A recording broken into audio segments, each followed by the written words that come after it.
বিভিন্ন প্রতিষ্ঠানের শিক্ষকবৃন্দ, প্রিয় কৃতি শিক্ষার্থীবৃন্দ, সম্মানিত উপস্থিতি, আসসালামু আলাইকুম। প্রথমে আমি অভিনন্দন জানাই কৃতি শিক্ষার্থী যারা এসএসসি ও দাখিল পরীক্ষা 2025-এ ভালো ফলাফল করেছে, তাদেরকে অভিনন্দন জানাই। এই মাঝপাড়ায় এই একটা ইউনিয়নে যতটুকু জানলাম 55 জন A+ পেয়েছে। এখানে আমাদের এক বক্তা উপস্থাপন করেছেন, মাঝপাড়ার মাটি অনেক উর্বর। আমরা এখানে চাকরি করতে আসেও কিন্তু সেটার প্রমাণ পেয়েছি। আপনাদের ইউনিয়ন এখানে কিন্তু সচিব আছে, বড় আর্মি অফিসার আছে, অনেক ভালো লোকজন আছে যারা সমাজে প্রতিষ্ঠিত। আজকে যারা কৃতি শিক্ষার্থী, তোমরাও একদিন তোমাদের পূর্বপুরুষের মতো এই মাঝপাড়ার মুখকে উজ্জ্বল করবে, এই প্রত্যাশা রইল।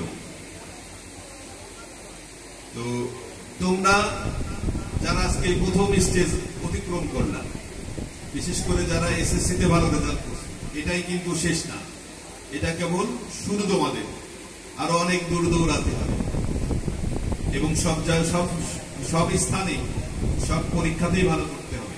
এরপরে এইচএসসি আছে, বিশ্ববিদ্যালয় বা মেডিকেল বলো, ইঞ্জিনিয়ারিং বলো, সব জায়গায় সেই স্বপ্নটা দেখো। এই যে আমাদের যে শামসুল আলম স্মৃতি ফাউন্ডেশনের পরিচালক সাইদুল ইসলাম কোচি ভাই একটা কথা বললো না, যে স্বপ্ন দেখতে হবে। জীবনটা কিন্তু এরকমই, তোমাকে স্বপ্ন দেখতে হবে। স্বপ্ন দেখলে ওই স্বপ্ন পূরণের জন্য তোমার আর ঘুম আসবে না। এইরকম মানসিকতা তৈরি করো। পৃথিবীতে কিন্তু একটা সত্য কথা আছে, মানুষ চাইলে পারে না এমন কিছু নাই। তোমার যদি ইচ্ছা থাকে যে আমি এই জায়গায় পৌঁছাবো, তুমি অবশ্যই পারবে। মানুষ সব পারে। এটা কে বলছেন? অনেক মনীষীর বক্তব্য, তার সাথে আমাদের আল্লাহ সুবহানাহু ওয়া তাআলার বক্তব্যেও কিন্তু এই জিনিসটা আছে যে মানুষ চাইলে সব পারে। কাজে তুমি যদি স্বপ্ন দেখো, তুমিও পারবা, তোমার স্বপ্নকে তুমি পূরণ করতে পারবা।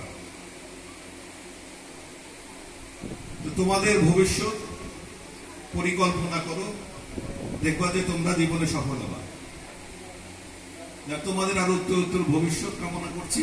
তোমরা ভালো করো, সবাই ভালো থাকো, সুস্থ থাকো, পরবর্তীতে আরো ভালোভাবে প্রতিষ্ঠিত হও, এই আশাবাদ ব্যক্ত করে সবাইকে ধন্যবাদ জানিয়ে, এবং এদের আজকের যে আয়োজক শামসুল আলম স্মৃতি ফাউন্ডেশন, তাদের প্রতি কৃতজ্ঞতা প্রকাশ করছি।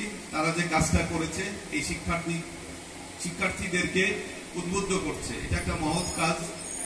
তাদেরকে ধন্যবাদ জানাচ্ছি। সবার সুস্বাস্থ্য এবং দীর্ঘায়ু কামনা করে শেষ করছি। আসসালামু আলাইকুম।